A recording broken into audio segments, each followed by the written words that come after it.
What's up, y'all, and welcome into the Jack Vita and Stephenie LaGrossa Kendrick show.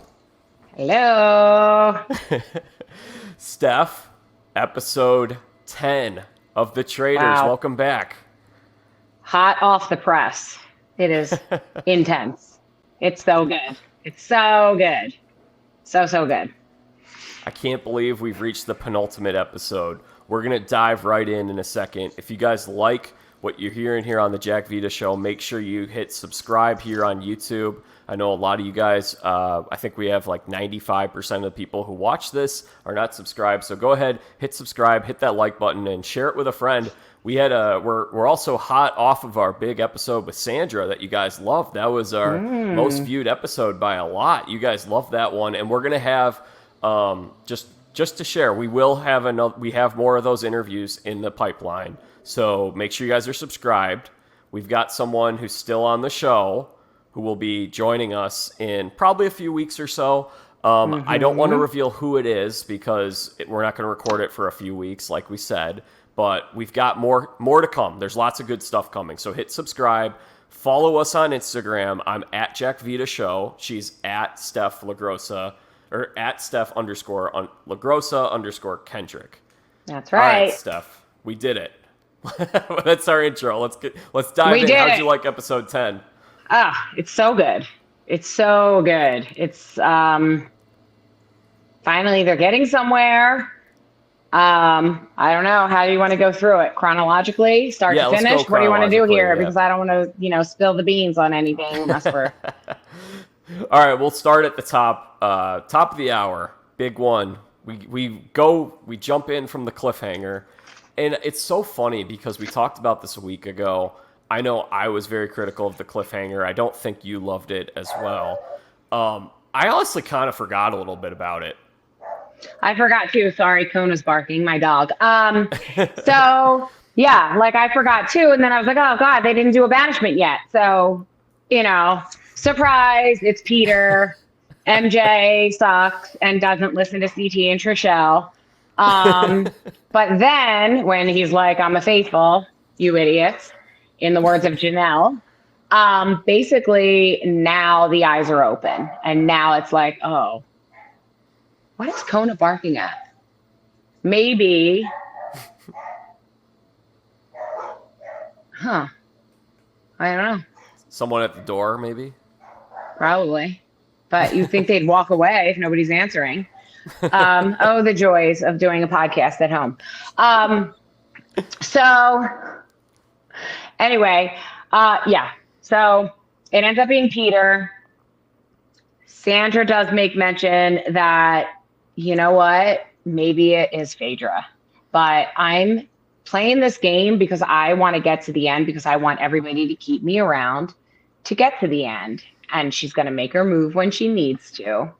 And she's smart. She's become friends with everybody.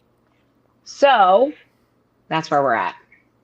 And I know people loved our interview last week with Sandra. So if you somehow missed it, go back and check it out. It was very eye-opening. Yes. She spilled the tea on a lot of her strategy. There's a lot that she did. They're not There's a lot they don't show, and Sandra kind of bridged that gap, which is nice. But yeah, definitely go back and listen to that, because Sandra is a wealth of knowledge and a fantastic game player. Yeah. She's won Survivor twice. So Sandra knows how to play these kinds of games, and she knows how to work a crowd, if you will. So definitely listen to that. Check it out. Sandra talked a lot in that interview about how she is pretty certain that Phaedra is a faithful, but her gameplay up until this point.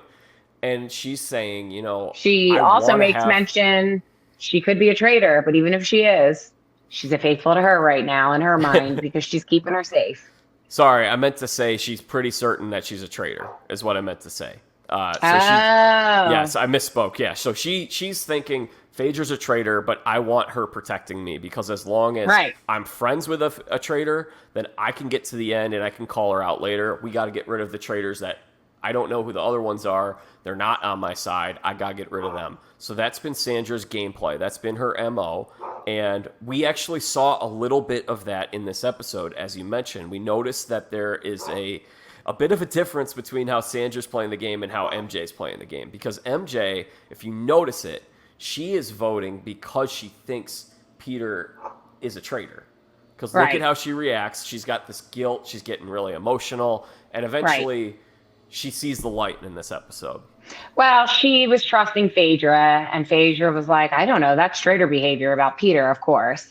So for her, she's not playing really a smart game. She's playing an emotionally attached to Phaedra game. And, Phaedra thinks he's a traitor. Oh, she's right. Look at all those signs. Whereas she's not looking at all the evidence that CT and Trishelle and even John, poor John, are throwing at her.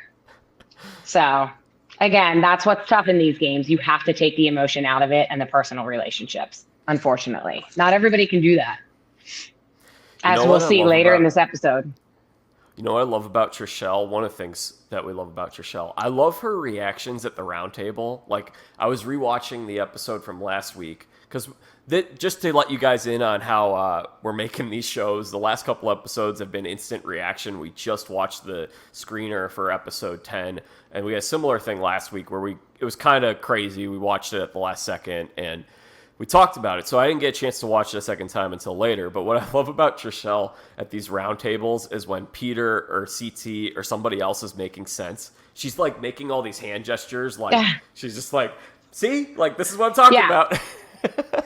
I know. I love Trishelle. I love Trishelle in this whole show. Like, to the challenge today, I love Trishelle. She's just my type of girl. You and Trishelle, would you say that Trishelle is like the faithful on this season that's the most similar to you in terms of gameplay from last season? Yeah, probably. Because she's no bullshit BS. She is like not just a pretty face, and she's good in the challenges. You know, and she's not there for any extra drama. She's just there to state the fact when she needs to, align herself with people that she feels she can trust. So yeah, I think she is playing a similar game to how I played. Maybe it didn't all air, because I'm kind of getting an edit almost like Sandra. Like, Sandra hasn't gotten a ton of airtime. Trishelle's actually gotten, I think, a decent amount of airtime, more than I got. So yeah, I feel like she's playing a similar game to how I played and how I would continue to play if I was, to do the show again. Absolutely. Yeah, I see a lot of similarities. I was actually thinking about this the other day. I looked it up. You guys are the same age. I don't know if you knew that. Oh, really? Oh, good. She was great. Yeah. No, I knew she wasn't like young, but I knew she wasn't like in her 50s. So... yeah, good. Well, I'm the same age as Janelle, too. And then, actually, Kate is younger than all of us. Surprising. Just to let you know. just to let you know. Thank you for letting us but know. So I didn't MJ's... know. Oh, she doesn't. She's married. She doesn't have any children, right? I Trishelle? think that's correct. Yeah. Yeah. She just lives the life of fun. I love her Instagram and her fashion. So I live through her vicariously while I'm at every volleyball and baseball and t-ball tournament. Keep doing what you're doing, Trishelle. I'm jealous. No, I'm just kidding.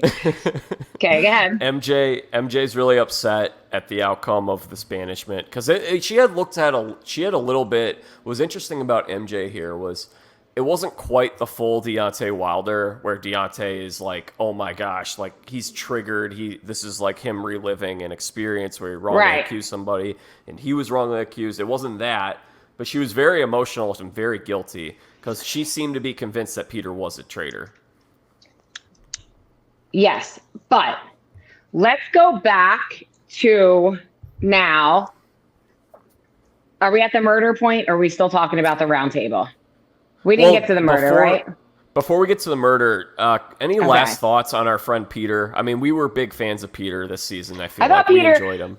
I thought Peter was a great player. I thought he was a great faithful. I guess he annoyed other faithfuls as well as the traitors, and that was his downfall. He was a little too, he made some great moves, but sometimes you still have to be a little humble.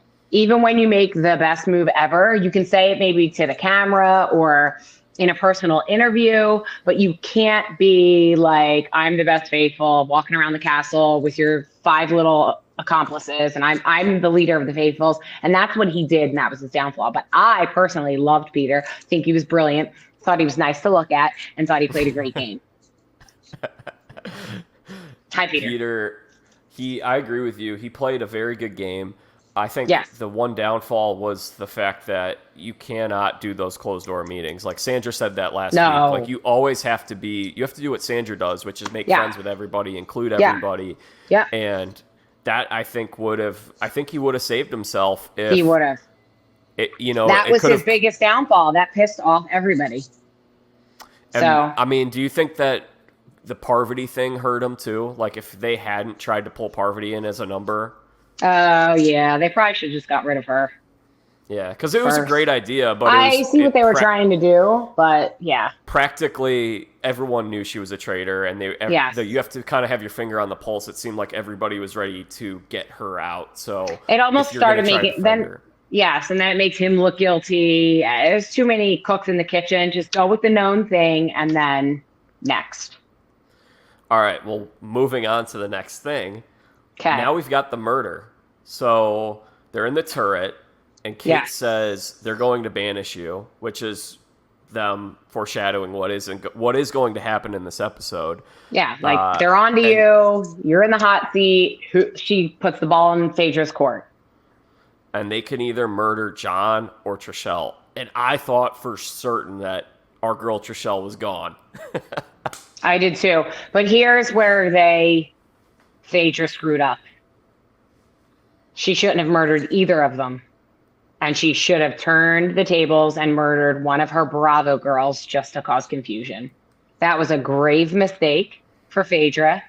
She solidified that she was a traitor in that moment. And I really, really think had she maybe turned the tables, even if it was on Sheree or MJ's kind of onto her, or Sandra, it would have caused so much confusion. But no, she goes for one of the obvious that are out to get her, and that was a huge mistake. I think I can't believe Sandra didn't.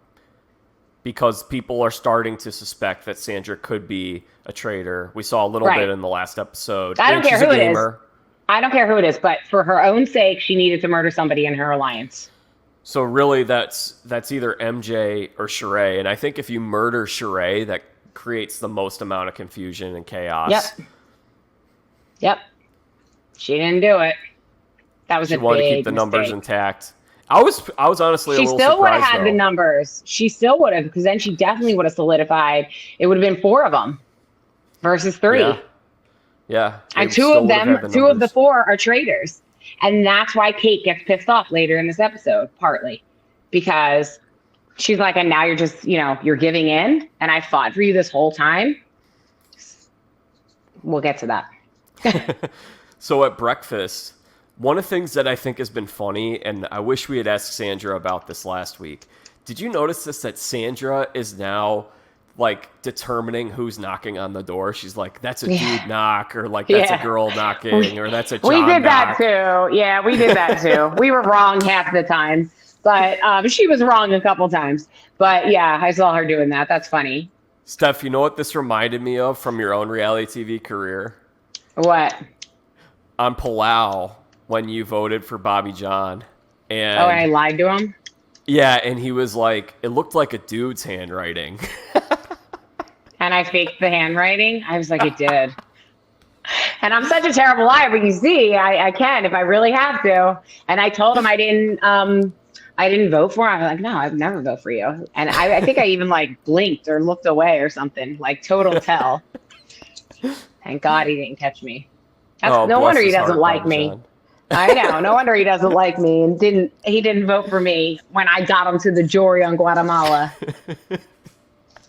Bobby John. Nice guy. Go ahead. He's one of you guys are 2 of my favorites. Love Bobby John. It'd be fun to track him down someday. He taught me how to make fire. You used it against him. That worked out well for him. Go ahead. What's next?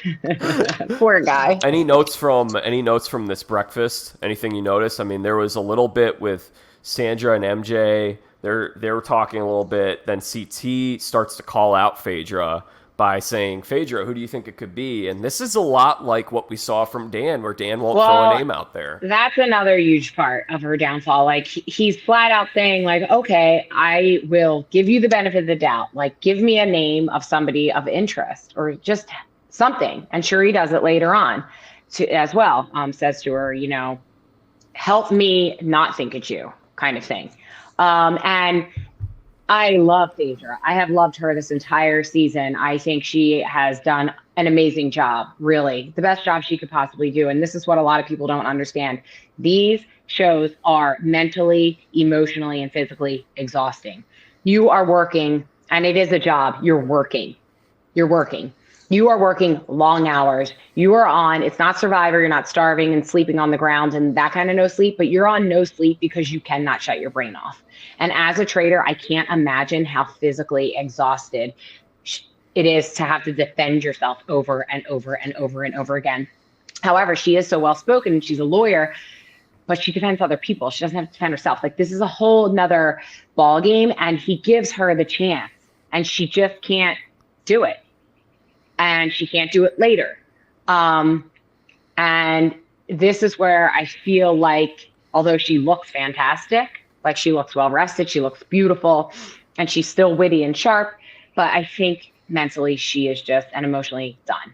Like, with the game, she's starting to break down. She's sick of having to defend herself. And Kate's like, I'm done defending you. Like, if you're not going to fight for yourself, I'm not going to. And I think that's where she's at. And there's some editing going on, but he flat out asks her. She doesn't really have an answer. Kate at least tries to throw Sandra under the bus, which I'm like, ooh, that's not going to work. Sandra's going to cut through that real fast.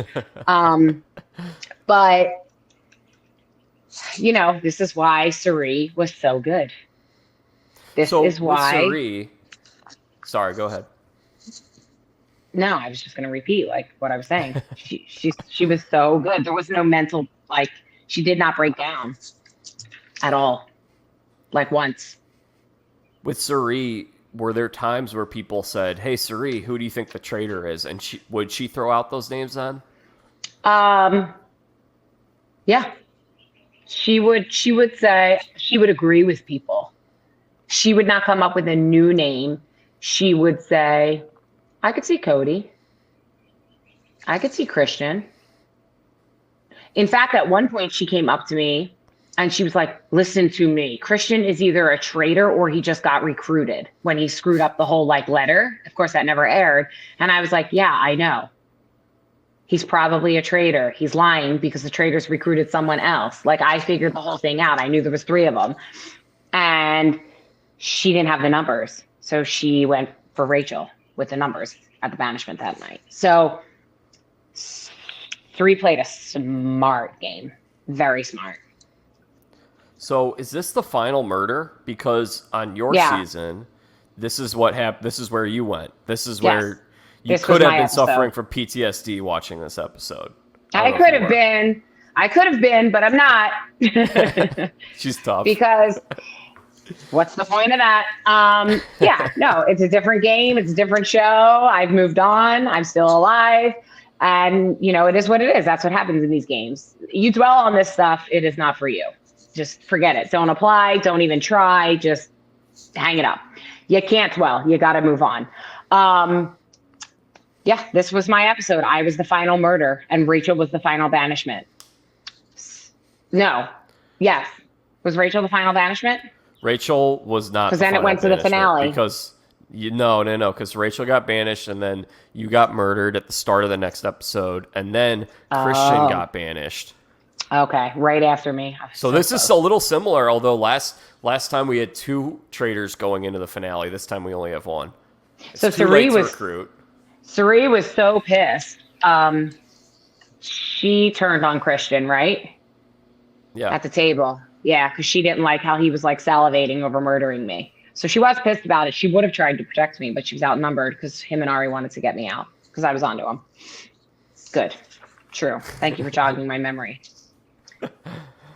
And I wish we saw a little more of that. So, okay. So they say that they murdered John because he talks too much. They're threatened by him talking and being persuasive at the round table. And I feel like I believe that. That's not really the edit that they gave John. I feel like they kind of made John sort of look like he's kind of the old guy there who's got like his long speeches and very likable guy for certain. But I don't think, to me watching the show, I wasn't thinking, oh my gosh, John is this huge threat.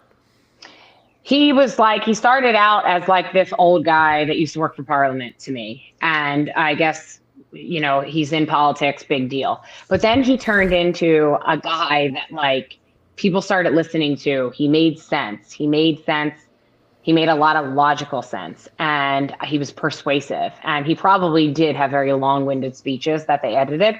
So I think he is, you know, a detriment to the Traitors. And I think it was smart for them to get rid of him, but not yet, because it was so obvious. Like, obviously, if Phaedra comes walking in again and one of the 3 people that think she's a traitor is now murdered and there's only 2 left, it's like now she is the obvious choice. So I think that was a big mistake. I think she needed to take out one of her own. You think, so Phaedra I don't think, I know she needed to take out one of her own. That's not even a thought like that. Yeah. She just literally was like, hi, I'm a traitor. You guys are right. 3 of you think it. 1 of you are now gone, you know? So then we see that MJ, it seems like they showed her, it seemed like she was starting to figure it out. She had a confessional where it seemed like it definitely, and I think the murder played a huge factor, like you're saying. I think they were talking about it. What happened with that confessional is that confessional happened after they murdered John. So they said, take me back to the round table and before anyone was murdered. And so they show the clips. Oh, and she's saying, up until this point, this is what I thought. And then she's in the same clothes and now he's been murdered. And she's like, now I definitely think it's Phaedra because now John's murdered. And exactly what CT and Trishelle have been saying all along is true. So that's how that went. Yeah, so we get that, and yeah, I got nothing else to add on that. One thing I did enjoy at this breakfast is CT is the only man left at this point, so there's always that's hysterical. He is hysterical. He's like, you play your cards right, maybe one of you can have lunch with me. I do love CT. He's hysterical. He really is charming, and you know, he's not getting emotional. He's staying very cool and calm. Like, he is playing it right, man. He's going to the end. I'll tell you that now. Everybody loves him. His John impression was so on the money. Oh, he did a John impression. Yes. He also, I don't know if you caught this, he did a grunt, and it reminded me of, did you ever watch Home Improvement with Tim Allen back in the 90s? Yeah. With the guy that looks over the fence? It sounded just like... I did hear him do that. Yeah, it was like the same exact sound. Well, it was like that, and it was kind of like Scooby-Doo. I wasn't sure which one it was. It kind of sounded like the dog from Scooby-Doo. I don't know why he made that sound, but it was great. I know. I think he was trying to be like Tarzan, like, oh, but it came out like weird. So nobody is suspecting Kate because she's included in all of these conversations, which is very interesting. Correct. So now, are they outside yet having a conversation? MJ? Yeah, there are a lot of side conversations going on. So the Sandra's best is playing when chess with Phaedra. Yes, and then MJ and Sheree, and Kate vote Phaedra, and then Sheree and Kate are outside talking, and MJ's out there with them, and she's like, "Come on, guys, we would be idiots to not consider Phaedra, not totally not knowing that she's telling another traitor that." And Kate comes up with, Okay, I hear you, which is a nice move. It's a very Cerise-like move. But what about Sandra? Sandra's over there. Look at her right now playing chess with her. They could be plotting and scheming right now, which, yes and no, you'll never see two traitors together. Yeah. That would be way too obvious. So she's smart to throw Sandra under the bus a little bit to try to keep the heat off of Phaedra. But I am fearing for Kate's life because once Sandra gets wind of that, Kate's gone. Yeah, this was very, like you said, at this point in the game especially, you're not going to see two traitors talking in this type of setting. No, so, they're not even going to ride in the same car going to challenges. And they're definitely not going to, if there's any reward, a shield on the line, they're going to split up and be like, I'll be on this side. I'll try to get a shield. You be one of us needs to get a shield so none of the faithfuls get one. If they're smart. Yeah. That's what they did on our season. Yeah, so Kate is deflecting to Sandra, and there's this conversation going on, and MJ is really the catalyst with this, and she's the one that's saying, we got to open our eyes. It's Phaedra. Sheree is still kind of I don't see it. No, it can't be. I'm in denial. And then Trishelle and CT are having a conversation, and Trishelle's just screw it. I'm going to go out there, and I'm just going to join this conversation. That's so great.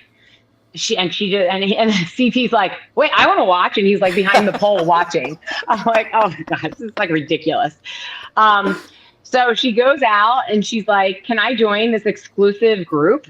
Are we ready to talk logic and reason? She flat out just said to all of them. And Kate is yeah, we've been talking logic and reason. She's like, yeah, okay. That's why Phaedra's avoided the last 3 roundtables, right?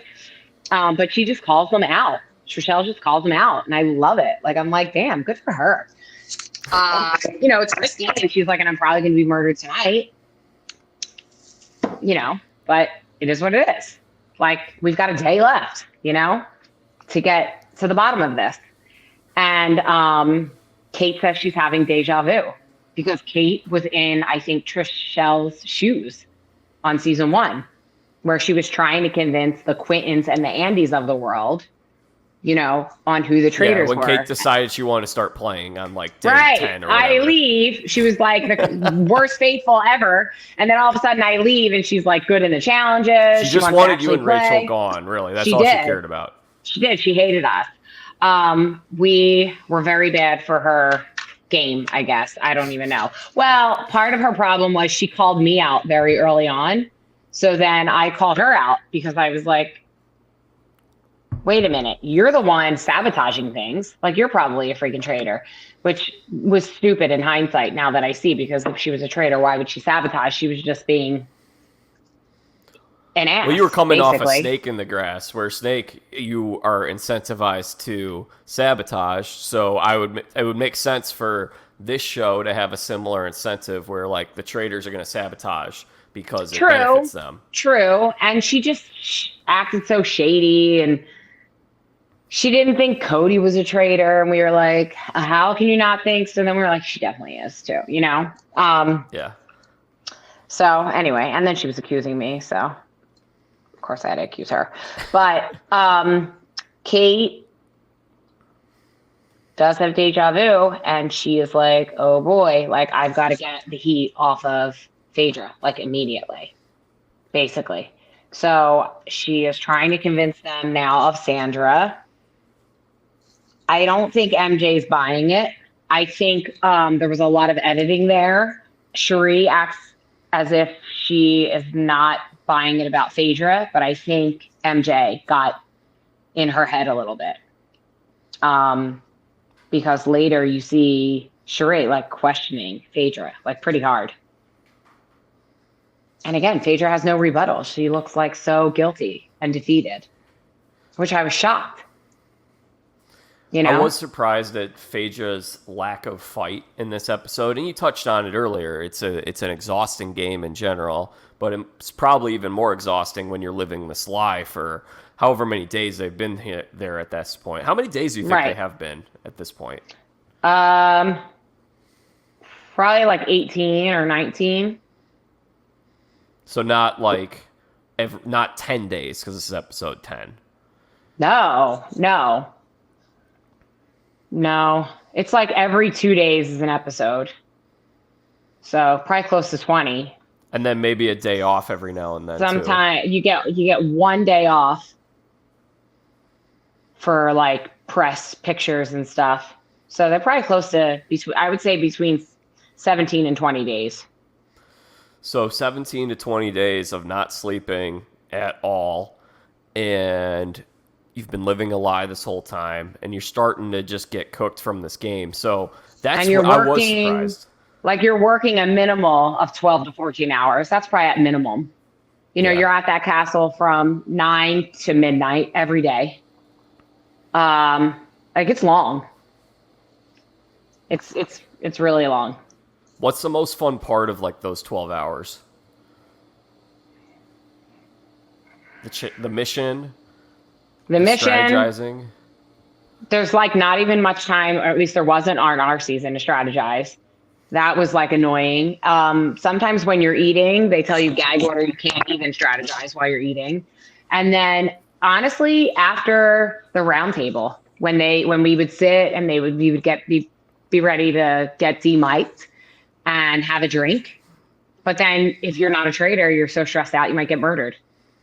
There was not a second that I was not stressed out there. I mean, like I said, I probably lost 10 pounds, maybe 15 pounds. I could barely eat. I was barely sleeping.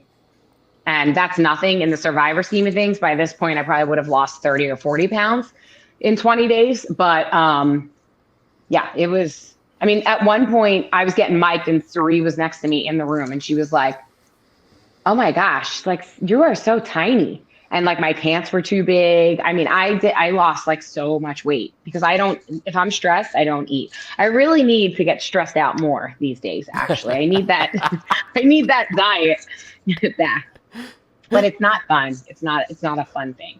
So, and I think it happens to Trishelle too. Like she's thin to begin with, but she's getting really thin if you actually watch. And I think it's because she's stressed.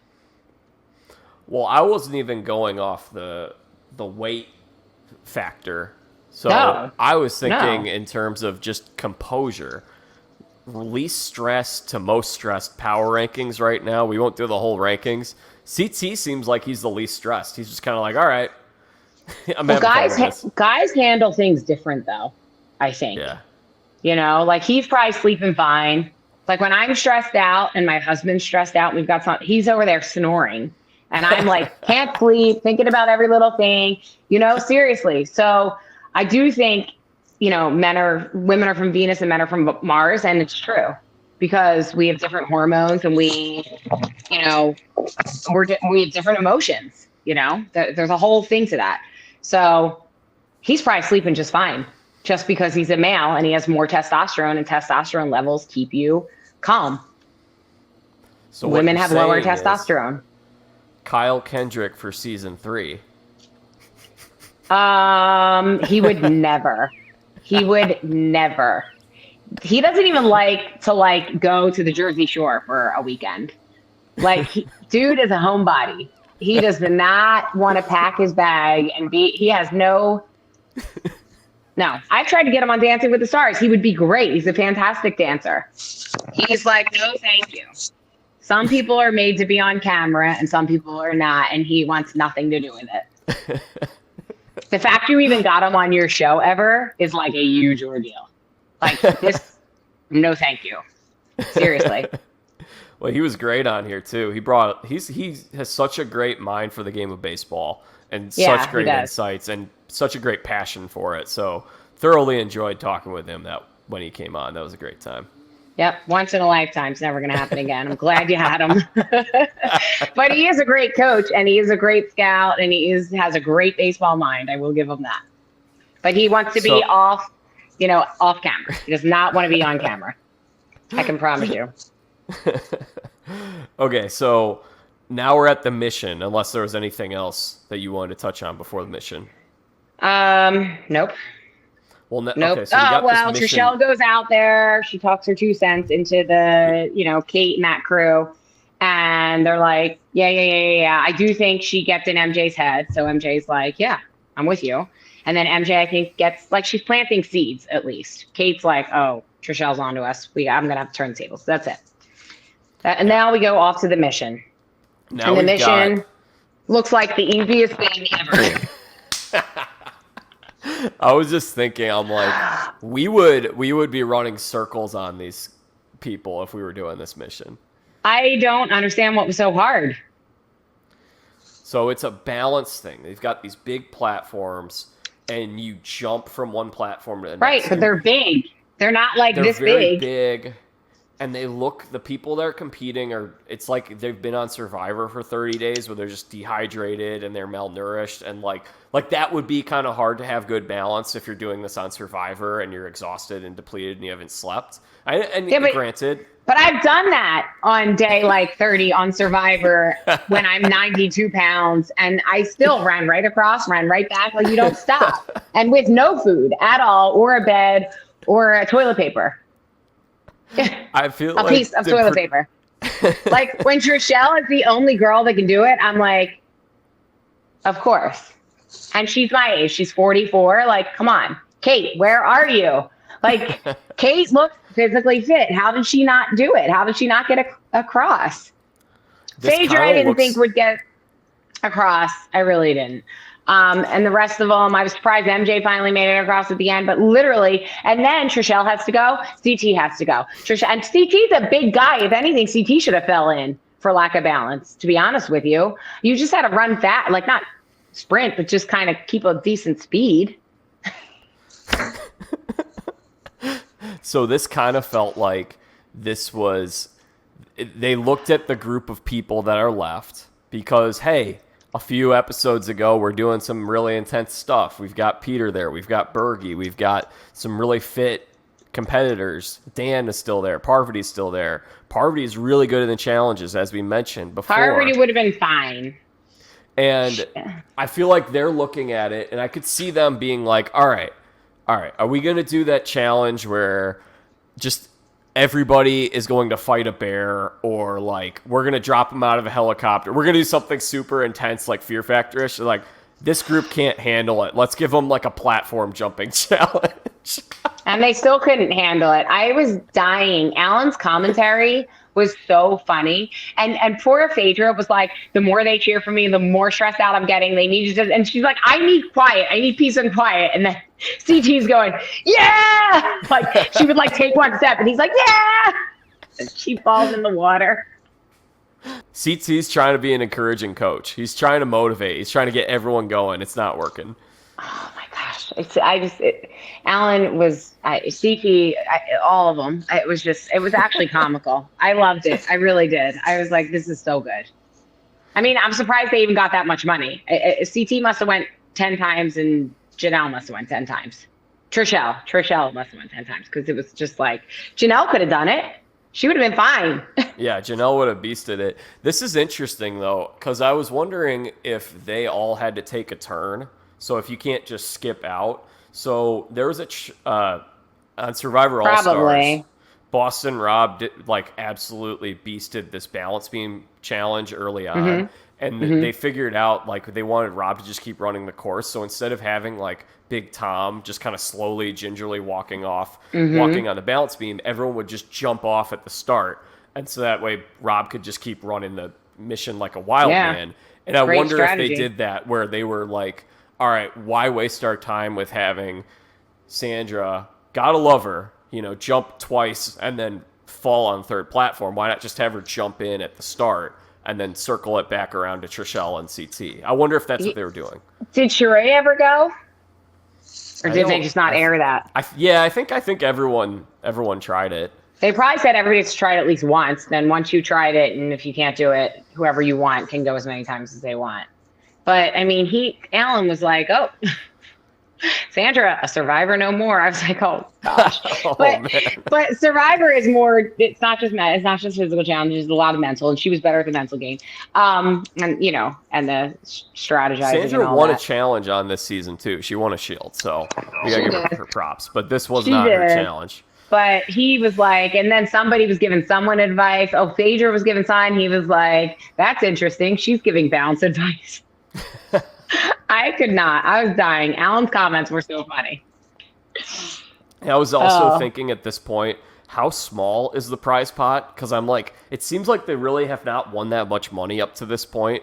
Like, they had the funeral where they all got it wrong. There was the bug challenge where everyone just kind of dropped out, aside from the gamers. So I'm like, how much money is in this prize pot? Are they Are they going to share like $25,000 or? I know. What was it? It's up to 100 and something thousand though. $158,100, and then they got another 28. Yeah. Do you think they're going to have a mission here where they're going to like get a chance to win fill the pot up to, what is it, 250? That was like they're going to get to the full two. They're never going to not get to the full pot. So next week's challenge is like, all right, walk and chew gum at the same time, and like, right, you'll get 60 grand. Yeah, exactly. Okay, guys, we need you to walk across the yard and hit a buzzer, and then walk back within 2 hours.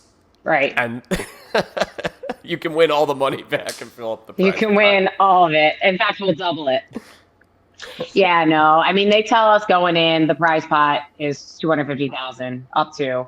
So that's, and if the faithfuls win it, they have to split it.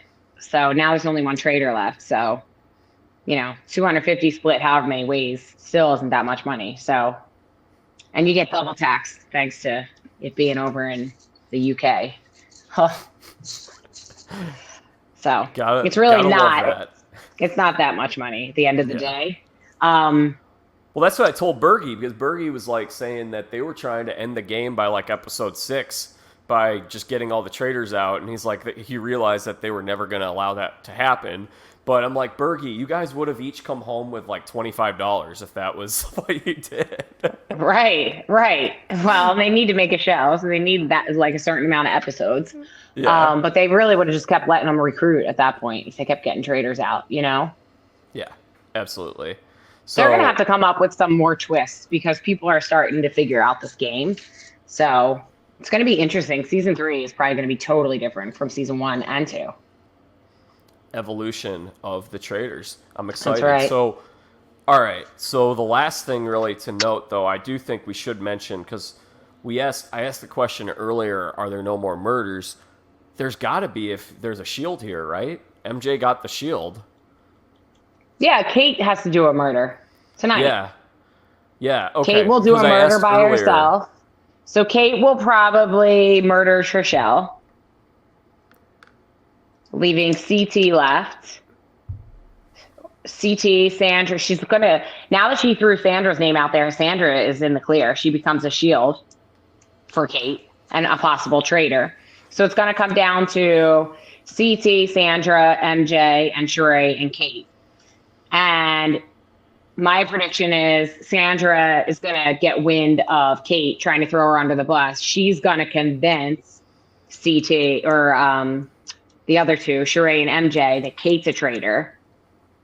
And they're going to get rid of Kate. And it's going to be those 4 faithfuls left. But is there a banishment before the next murder? Yeah. Yeah, so one of them will go. It'll be Trishelle. I mean, is there any other option? Could Kate? No, Kate will be banished. Kate will be banished. Trishelle will be murdered. Trishelle, Kate, and then there's 4 left in the final. Well, if Kate's banished, then the game's over because there's no circle of fire or circle of truth or whatever they call that, because there's no traitor left. Why not? They think there could be up to 5. They don't know that. Yeah, you could go into that. Yeah, that's true. She said in this episode, who said it? Somebody said, I think there could be 3 traitors left. Well, do you think the show wants to go into that final circle of fire or whatever it's called without any traitors in it? Because it's going to be more suspenseful if you have a traitor in it, and it's like, is the traitor going to win or are the faithfuls going to win? That's more suspenseful than how many of these faithfuls are going to win and who's going to get screwed out of it. So if that's the case, then Kate convinces everybody it's Sandra. They banish Sandra, and Sandra says, I'm a faithful. So now Kate looks guilty going into the final. Yeah. And it comes down to CT, MJ, Sheree, Kate. They say, we think Kate's traitor. She does the rock thing or whatever they do. And then those three split it. CT, Sheree, and MJ. There's your winners, which would be annoying to me. I would just want CT to win it all, but whatever. I didn't say that. Okay. Is there any chance, though, that Kate murders someone other than Trishelle? Because maybe I she's just don't know who. Well, maybe she's thinking MJ? that she wants to take out one of the Bravos because... If she's smart. Yeah, I mean, because she's got so many criticisms of how bad Phaedra's done as a traitor. So now here's her chance to do something different from what Phaedra had done, which Phaedra had only taken out like one of her friends, which is Larsa Pippin, or not Larsa, Tamra. Tamra got taken out. And so that means that, she has opportunity here. She could go after, you got, Sandra, CT, Trishelle, MJ, Sheree. Is there any world in which CT could get it here? I don't know. I think CT goes to the end. So, I mean, she could do Sheree.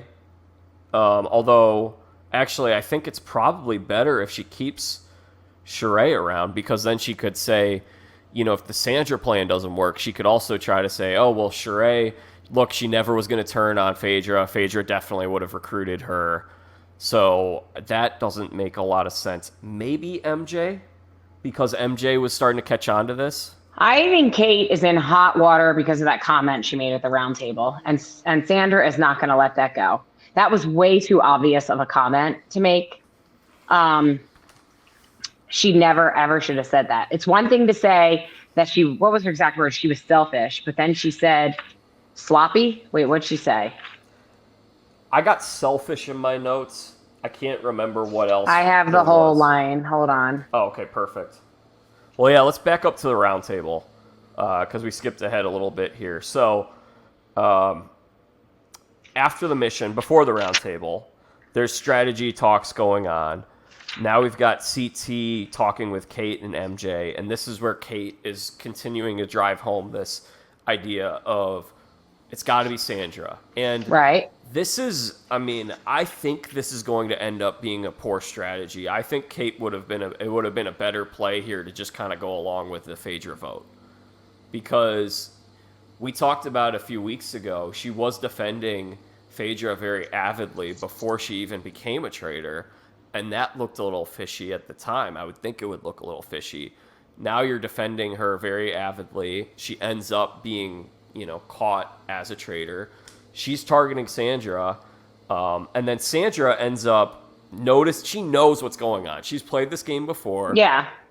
And she says, this is where Sandra does her best work. Sandra has eyes in the back of her head. And she's like, you know what? I'm going to go out there. And if they stop talking or say I can't join, then there's my answer. And that's exactly what she does. And she goes out there and they kind of go silent. And then she asks the question, well, Kate, who do you think then? Like, who's your number two besides Phaedra? Kate has no answer. So it's either you were talking about me and or you are a traitor as well. So Sandra, the wheels are spinning now. Like, she's on to Kate big time. She's figuring this thing out, and it was a veteran move by Sandra. She's obviously done this thing before. It's not like she's won Survivor twice before. And she goes out there, and see, the thing that's great about these reality TV veterans, like CT, like Sandra, and the whole cast. Like Trishelle, really. Yeah. Yeah. Like, these people know how to make good TV. So, like, CT doesn't have to actually listen in on the conversation earlier, but he knows this is going to look funny on TV. So he's going to act ridiculous and hide behind something. Right. Like, he's doing it for the cameras. And I think part of Sandra isn't just the fact of her making this move, but she's explaining it to the audience by saying it to the people. And it's almost like, hey, guys, I'm going to let you in on this. Watch me do this thing. I'm going to go do it. And then she does it. And then she uses it for information. It was masterful. It was great. Yeah, and she's right. And they do exactly as she suspects. And Kate doesn't have an answer. Then Sheree flat out goes to Phaedra and is like, They're making valid points about you. Are you a traitor? And Phaedra, again, could be editing, pauses. Now, in the rules, as a traitor, it says you can never tell someone you're a traitor, ever. Even if they ask you, you can't say, yeah, I'm a traitor. You can. You cannot. You can never reveal your identity. So, of course, she says, no, I'm not a traitor. But it's not convincing. It's not, are you kidding me? I would never lie to you. I've been with you this whole game. Let's think about this. I think it really might be. And come up with something. Nothing. No, I'm not. That's all she says. It was kind of like, hey, Phaedra, I know you're not allowed to tell me. Twitch once if you're a traitor.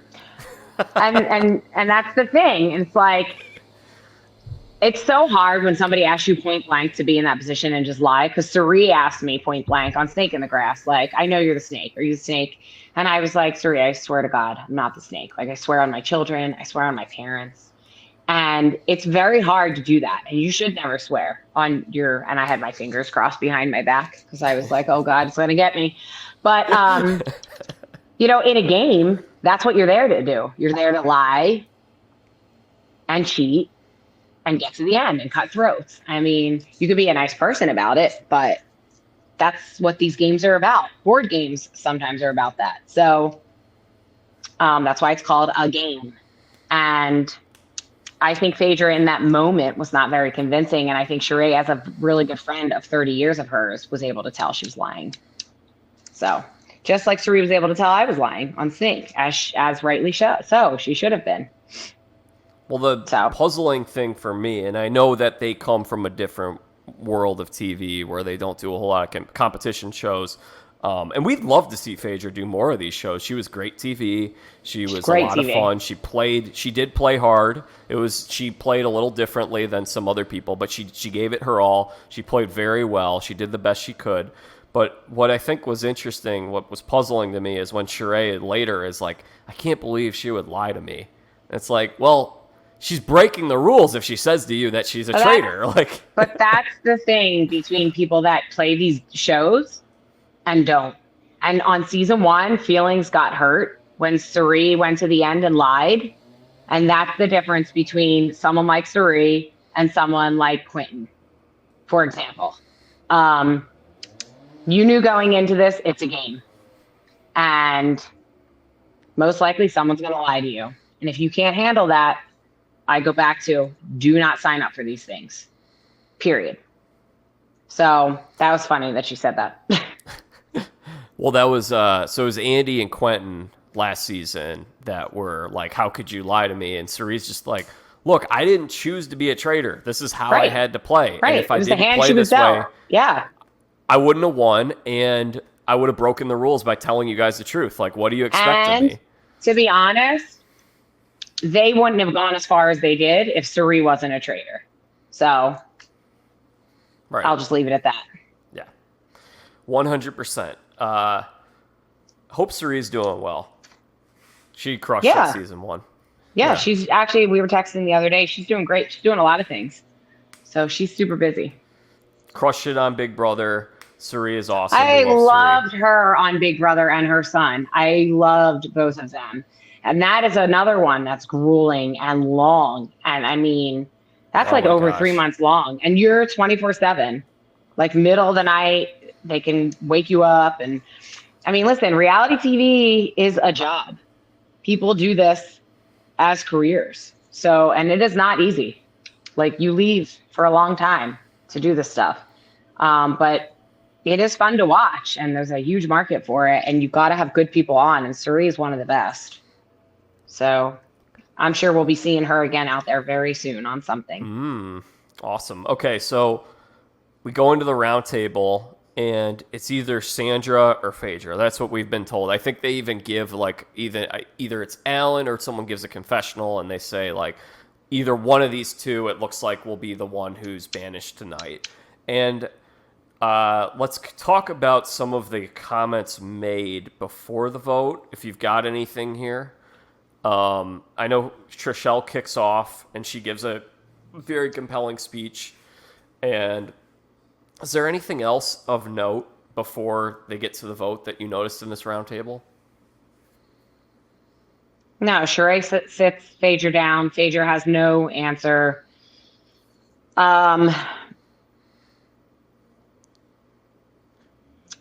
Phaedra just, I forget who asks her. Somebody says, do you have something to say? Do you have anything else you can give us to not, Yeah. So that we can get the heat off you? Do you have anything else? And she says, I'm exhausted. And that's when Kate is like, I'm going to kill her. Because Kate is like, no, you cannot give up. Because if there's strength in numbers, right? And it's all she's got left. And she basically just says, I don't even know the specific words she says. She says she's exhausted. She says she's exhausted, and that's pretty much it. And then it comes to a confessional, and she says that she's got her trust in God. And I was like, Phaedra, you should come on this show and talk about God with me sometime. We get along great. She should. Seriously. And she won't curse. You would be great, you two. I'm trying to think what else. Her favorite place is church. But yeah, but I love God. I love God too, but it ain't no God helping her at this point. No offense. You know what I mean? Like, she's done. Like, everybody turns on her, including Kate, because she does not. And this is where I go back to what I said earlier. Like, she was so good and she was so convincing, even when Peter was coming after her. She's done. She's mentally, physically, emotionally, she's exhausted. She's done playing this game. She's sick of lying. She's sick of lying to her friends. She makes mention, like, everybody I wanted to go far in this game, I've gotten them this far, which she has. She's the reason that MJ and Sheree are even still in there. And she's glad that they were surrounding her, and she's happy and she's content with the job that she's done. Her work here is done. So in her mind's made up. Like, she feels like she's got no tricks up her sleeve. She says, maybe God will help me now, because like, she is just done, And then Kate turns on her. You believe what? Oh, I'm sure she believes in the sovereign will of God, where, God doesn't always dictate who wins and loses reality TV shows. So she's probably saying, you know what? If I don't win, God is good regardless. So I think that's part of what she was saying. Yes, probably. Now, I want to ask you this. Is Phaedra, do you think in that moment when she said she was exhausted, did Phaedra quit? No, she didn't quit. She didn't say, you guys got me. But she just said, I'm exhausted. I mean, she is done. It's the same thing Cody said. Cody said, I'm exhausted. Like, what did he say? Yeah. And he was trying to say it as a faithful, like he was exhausted, like trying to figure out who the traitors were. But what he really meant was, as a traitor, he's exhausted. Like, he's got nothing left. Yeah. He said the same thing. I was going to ask you about that comparison, because that was something I thought of, as Phaedra seemed similar to when Cody got out, because at the end of Cody seemed very relieved that he had been had and that he was done. And I got that sense from Phaedra. Like, she seemed very happy. She delivered a great quote where she said, I am a faithful, and they all pause, traitor. I mean, I think most of them, when they finally, get outed, like, I think even Parvati, I think they're relieved, because it's such a facade you have to keep up with for so long. And it's like, playing a double game. Like, you can't play yourself. You have to act like somebody you're not, and convince yourself that you're somebody else, basically, while still trying to be the role that you were given. So, I mean, it is really multiple layers are going on of gameplay there. Did you feel relieved like that on Snake when that was done? Oh, yeah. Yeah. Because there's so much of that they didn't show. And I was arguing with Rachel, and Rachel was adamant, and she's searching in the swamp for the clue that I found and hid. And I'm like, what are you talking about? Like, I was not in that water. You're crazy. You're going to get bug bites all over you. And she did, and she would not. And I'm like, you're going to get bit by some sort of snake or some disgusting, swamp animal and just get out. She had bug bites all over her because things got all in her pants. I mean, she was in that water for hours and it was just exhausting. Like the hoping and is she going to find this clue? Because I did find the clue about me and I did destroy it. And it's a lot. And you're finally relieved when it's over, 100%. So, one other thing I wanted to ask you, and then we'll circle back to what this Kate source of conflict. I wrote it down. Drama. I can't find it. Yeah. I'm trying to find it. I wanted to ask you, like, did they tell you guys if you get banished, you have to give like this big speech? Because no, people just do that anyway. You can, some people don't. Some people are like, I think Janelle was like, I'm a faithful, you idiot, see ya. Yeah, Peter was like, I'm over this. I'm done, because he didn't have much of a speech. I always think the speech is interesting because I feel like some of the people are trying to ham it up and like get everybody on pins and needles, like who's a faithful, and they want to make it really suspenseful. And I always think it's kind of funny watching as a viewer because we know if the person's a faithful or not. So we're kind of like, okay, let's get on with the show. We know that you're a faithful. We know that you're a traitor. Let's go. Right. It's cool to see their reactions though, because they really are suspensefully waiting and hoping if they're a faithful, they got a traitor. So, no, they don't. And then, when you get the murder letter too, you can probably say as much or as little as you want. They'll ask you some questions, for your exit interview, but it's just kind of, nothing is scripted. So, So we have this vote and everybody votes for Phaedra except for Phaedra. Phaedra votes for CT, which... Right. He calls her sexist. That's hysterical. He's like, sexist. With CT and Phaedra, I think it's important to note here. Notice Phaedra doesn't throw Kate's name out there. Because... No, I thought she was gonna.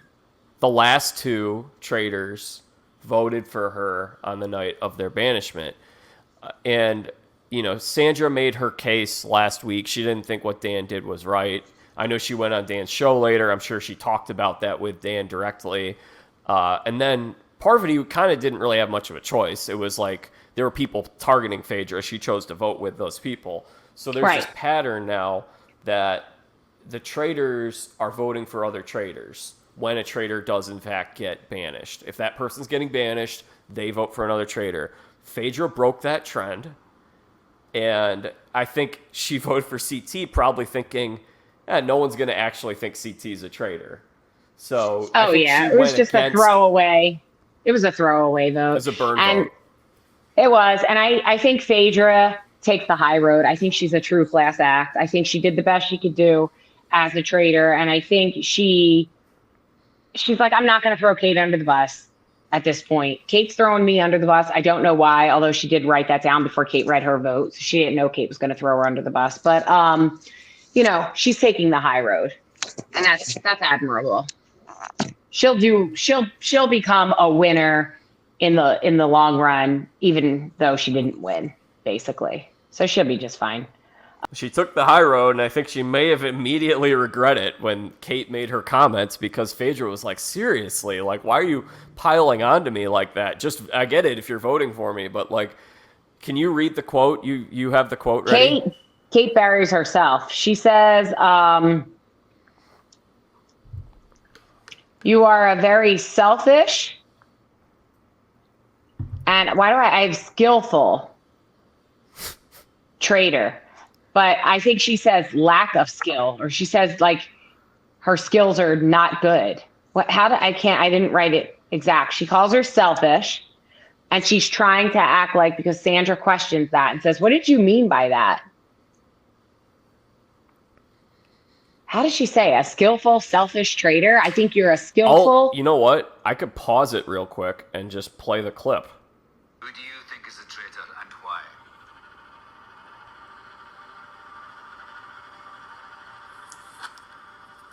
Phaedra, my vote's for you.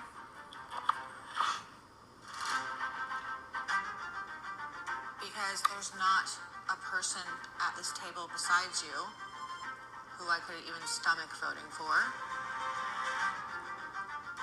this game, you're more selfish than skillful. More selfish than skillful. People who play that way. Got it. And it's not fun playing games with people who play that way. And she also added in there that you're the only person that I can stomach to vote for at this table. So Sandra immediately has a red flag. Sandra is like, what did you mean by that selfish comment? And Kate tries to backtrack and is like, I just think she was a really selfish traitor. But what she says is you're more selfish than skillful. And what she means is we are supposed to be in this together. And you just selfishly gave up and left me holding the bag kind of thing, which that's a bad skill set, basically. You're not very skillful. So she says you're more selfish than skillful, meaning you're not even skillful at this point, is how I took it. So Sandra's on it. Sandra's like, but that doesn't add up. She said, that's how the episode ends. So now Sandra, I think, is on to Kate. Why did Kate do this? I don't know. Obviously she's mad, but does she not it doesn't seem like it's obviously not smart. Is this just an emotional thing to say or do over logical? Yeah, I think she needed to just say something very generic. Like, you know what, after everyone's arguments today, they made valid points, and I'm at a loss now. I really don't know who, so I'm just going to go with the numbers or just something like that. She just needed to say something basic. She said something so specific that now all heads are going to point toward her. So I think that was not good. Yeah, and Sandra's the first person to point this out and say, well, this is really weird. Why on earth would you call someone selfish? You say you don't like the way they play the game. Because people were saying that to Peter and saying that we don't like the way that you play the game. And it seemed like there was even an element of well, you know what? You might not be a traitor, but we don't like working with you. We don't like the way that you're kind of setting the tone around here. Right. But they were all pretty adamant she was a traitor. And now Kate just kind of doesn't even act like she doesn't know she's a traitor, which is what she needed to do. And if you're suspecting, going into this roundtable, clearly Phaedra must not have, I don't know, it did seem like she didn't think she had much of a fighting chance at that roundtable. It seemed like everyone kind of went in. And Sandra said she's open-minded, she'll listen to anything, and there are others I'm certain are that way too. But everybody voted lock in step together for Phaedra. So if you're entering this roundtable and you have the idea that you know that you yourself are a faithful, you are going to be watching who is everyone going to vote for tonight. And if everybody is voting for Phaedra, is there going to be a stray vote that doesn't vote for Phaedra? Because that's fishy. Or what are these people going to say when they vote for Phaedra? So I think that someone like Sandra's already on high alert going into this and thinking, okay, this could be a good chance for us to find out a little information of who that last traitor is. And Kate gave it to her. Yeah, she did. I think Kate's in hot water next. I think Sandra's going to suss that out, figure it out. Sandra could be gone because of it too, because if Kate gets a chance to murder one person, she might, but then that's going to be obvious too. But it doesn't matter because it's coming down to the wire. So you're damned if you do and you're damned if you don't. Well, I mean, for all of the talk that Kate gave the last couple weeks now of how bad she, even before she became a traitor, she would talk about how Dan was such a bad traitor and Parvati and Phaedra now, when she's teamed up with it's Phaedra. easy to say that when you're not in those shoes, It's easy for her to sit back and all of have these something people, to say. Phaedra had to everything. be a traitor. Phaedra had to be a traitor for 10 episodes. She had to do this. Kate, you get to jump into the castle and midway through the season with no suspicion on you. Nobody thinks you're a traitor. You get recruited in the penultimate, there's 3 episodes left when you get recruited. You only have to make it 3 episodes as a traitor. and you're talking about how bad everyone else is. So I just think if she blows this, I don't think she's in any position to be criticizing. And I think we should also give a little bit of props to, everybody else who had to, who did like such as a Phaedra and a Parvati and even a Dan, because Dan might end up making it longer as a traitor than Kate will, if in this case, if Kate goes out. Right, based on the timing. I mean, yeah, it's a hard job, and it's hard to criticize anybody else, especially when you're not in their shoes for that amount of time. So I don't know. I'm hoping Kate goes very far after some of the comments she's made. It's not easy, So and she Kate, should know that. Kate starts to continue to target Sandra here, and then Sandra decides to call her out in front of others and have this conversation. And that's where the episode ends. And it basically left, the last note I have here is that Sandra has it figured out, !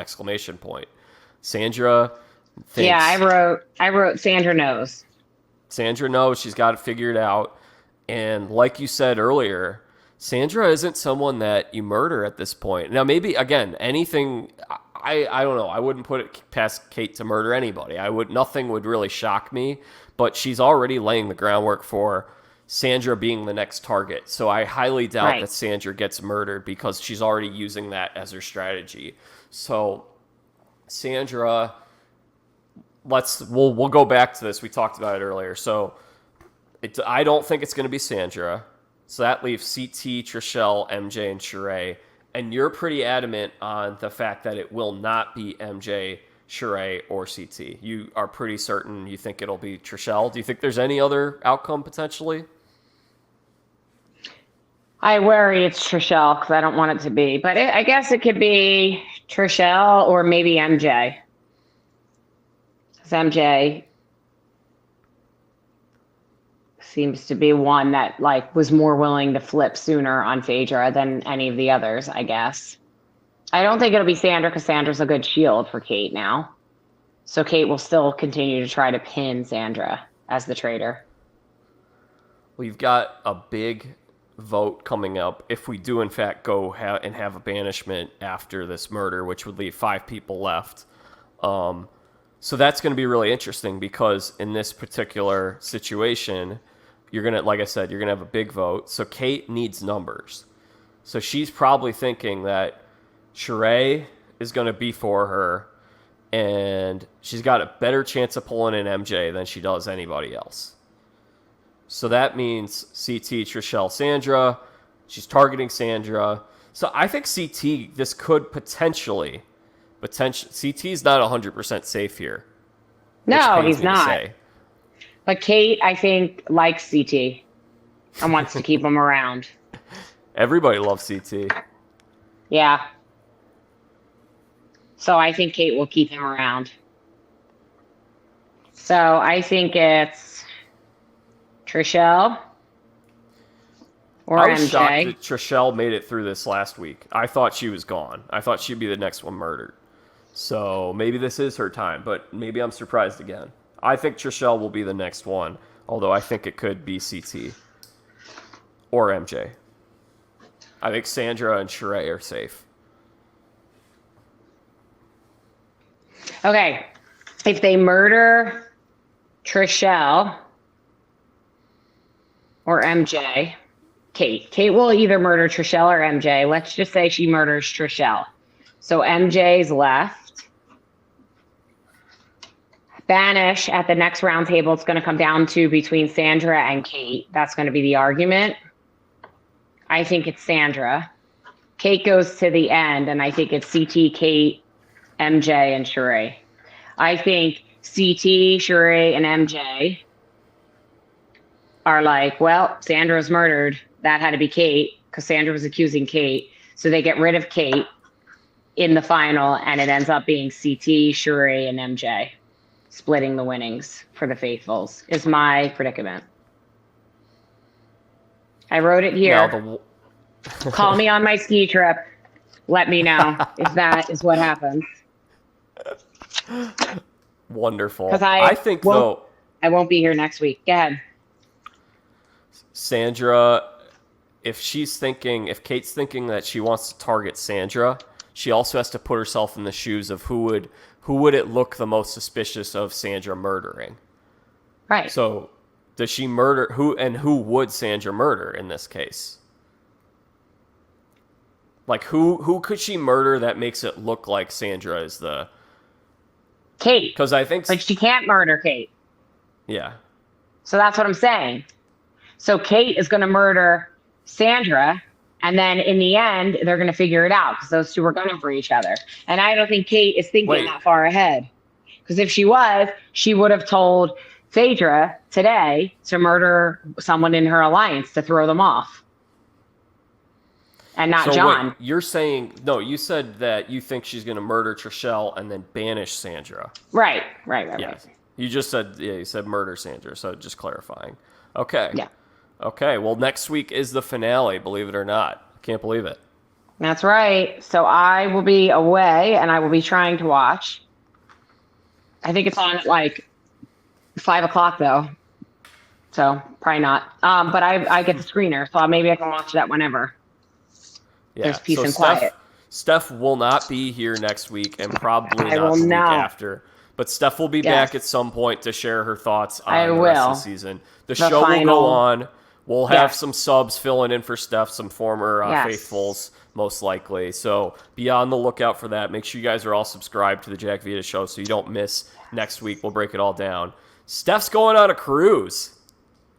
I am, and I am not at liberty to say the full details, but I just got word that someone from Traitors Season 2 is going to be joining. And this someone is fabulous. Fabulous. And I have never met this person in person. And I would love to meet this person. And I'm excited to hang out with this person on the cruise. So we're going to be releasing that information very soon. But the cruise is 70% sold out. We have 30% spots left. So if you are interested, you need to go to cruiseofdeception.com, and it is a Traitors type of a cruise where we are playing the game of Traitors with people, all people from the Traitors. You can go to cruiseofdeception.com to see the details. You can reserve your room for $200 a person, 2 people in a room, $400 now to reserve your spot. It is about to sell out. If I were you, I would reserve your spot because the person that is joining us on this cruise is going to sell out in probably 30 seconds. Once we release the name. No, I'm serious. Like, I want to be on this person's team on the cruise. Like, I don't even want to be on my team. I want to be on this person's team. I'm not kidding you.